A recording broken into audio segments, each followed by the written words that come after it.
बातमी पुण्यातून आहे। पुण्यात 73 वर्षीय वृद्धाकडून तरुणीचा विनयभंग करण्यात आलाय। वृद्धाकडून चक्क क्लिनिकमध्ये रिसेप्शनिस्टचा विनयभंग झालाय। विश्रामबाग पोलीस ठाण्यात या प्रकरणी गुन्हा दाखल करण्यात आलाय।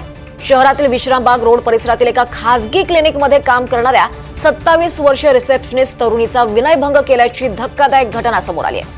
73 वर्षीय वृद्धानं एकट्या असलेल्या तरुणीशी अश्लील वर्तन करत तिच्यावर मानसिक दबाव आणल्याचा आरोप आहे। या प्रकरणी विश्रामबाग पोलिसांनी गुन्हा दाखल केला असून आरोपीला अटक देखील करण्यात आलेली आहे। या संदर्भात अधिक माहिती घेऊयात। आपल्यासोबत आपल्या प्रतिनिधी रेवती हिंगवे आहेत। रेवती, पुण्यात अतिशय धक्कादायक अशी घटना घडली आहे।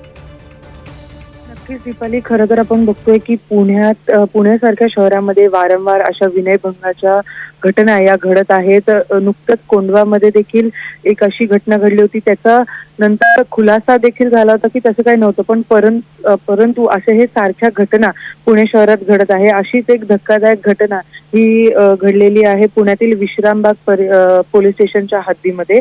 एका 73 वर्षीय वृद्धाकडून तरुणीचा विनयभंग केल्याची धक्कादायक घटना आहे।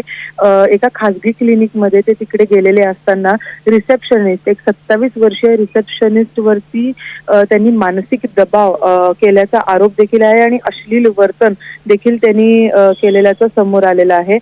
खरं तर ती जी रिसेप्शनिस्ट आहे ती एकटी असल्याचा फायदा घेत या 73 वर्ष वृद्धाने तो फायदा घेतला आणि या संदर्भात विश्रामबाग पोलिसांनी त्यांना अटक करून पुढची चौकशी खरं तर ही चालू आहे।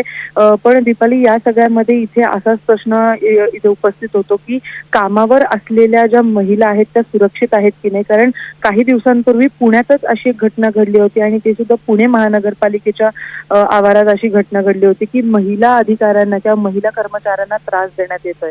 तर मग नक्कीच महिला सुरक्षित आहे की नाही त्यांच्या कामाच्या ठिकाणी, हा इथे प्रश्न इथे सध्या उपस्थित होतोय। तर तुर्तास इथे जो 73 वर्षाचा वृद्ध आहे त्याला विश्रामबाग पोलिसांनी अटक तर केलीच आहे, पण पुढची सखोल चौकशी ही देखील चालू आहे दीपाली।